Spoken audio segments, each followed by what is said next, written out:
Assalamualaikum warahmatullahi wabarakatuh. Perkenalkan, nama saya Dimas Permana Putra dari kelas 12 Akuntansi. Di sini saya ingin menjelaskan tentang materi aktiva tetap tidak berwujud dan amortisasinya.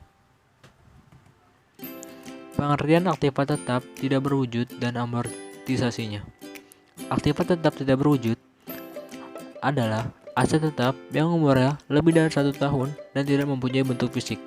Aktiva tetap tidak berwujud adalah hak-hak yang dimiliki suatu entitas yang dapat digunakan lebih dari 1 tahun. Amortisasi. Amortisasi adalah alokasi pengurangan nilai aktiva tetap tidak berwujud secara bertahap dalam jangka waktu tertentu pada setiap periode akuntansi. Karakteristik aktiva tetap tidak berwujud. Yang pertama, pencatatan aktiva tetap tidak berwujud yang dimiliki perusahaan dicatat dalam rekening senilai harga perolehannya. Harga perolehan ini tergantung pada cara perolehan aset tetap tidak berwujud tersebut. Yang kedua, jika aktiva tetap tidak berwujud diperoleh dari penukaran dengan aktiva lain, maka harga perolehannya sebesar harga pasar aktiva lain yang dipakai sebagai penukaran.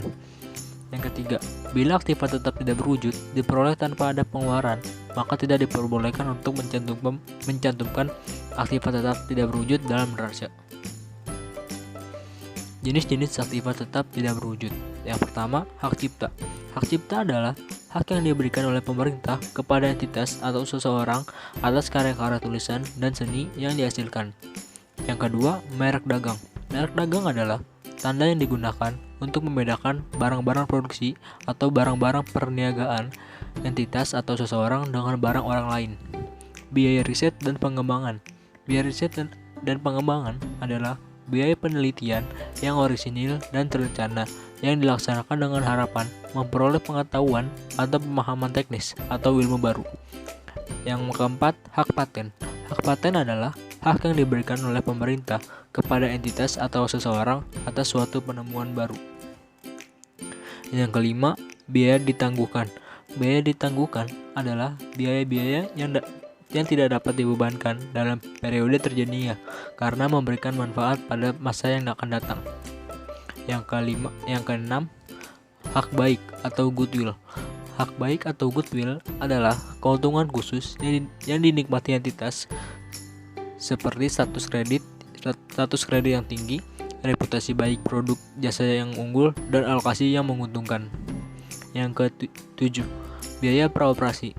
Biaya praoperasi adalah biaya-biaya yang terjadi mulai dari saat didirikan sampai dengan saat entitas menghasilkan pendapatan. Yang kedelapan, hak monopoli atau franchise.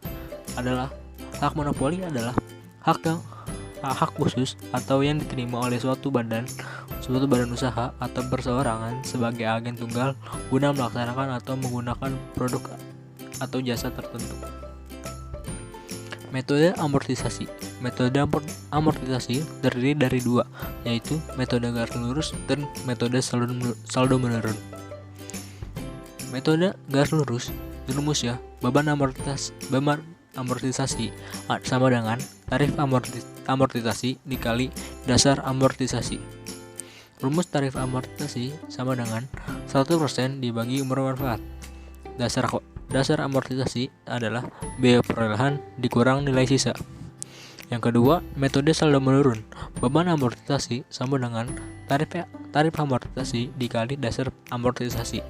Tarif amortisasi sama dengan 2 dikali persentase amortisasi menurut metode garis lurus. Dasar amortisasi sama dengan biaya perolehan dikurang nilai residu. Contoh soal dan jurnal. PT Harapan Baru membeli lisensi produksi produk kerajinan dari PT Kreasi Indah.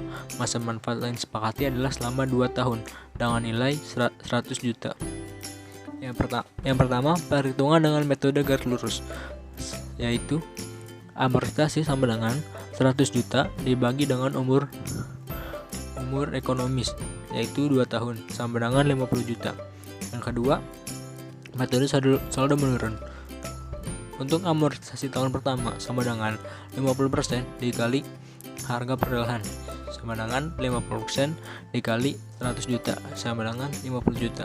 Untuk tahun kedua sama dengan 50% dikali 100 juta dikurang dengan amortisasi tahun pertama, yaitu 50% dikali 100 juta dikurang 50 juta sama dengan 25 juta. Untuk jurnalnya, yang pertama metode garis lurus, yaitu beban amortisasi pada aset tak berwujud dengan beban amortisasi debit 50 juta dan aset tidak berwujud kredit 50 juta. Yang kedua, metode garis lurus. Untuk tahun pertama, yaitu beban amortisasi pada aset tak berwujud dengan beban amortisasi 50 juta di debit dan aset tetap tidak berwujud 50 juta di kredit.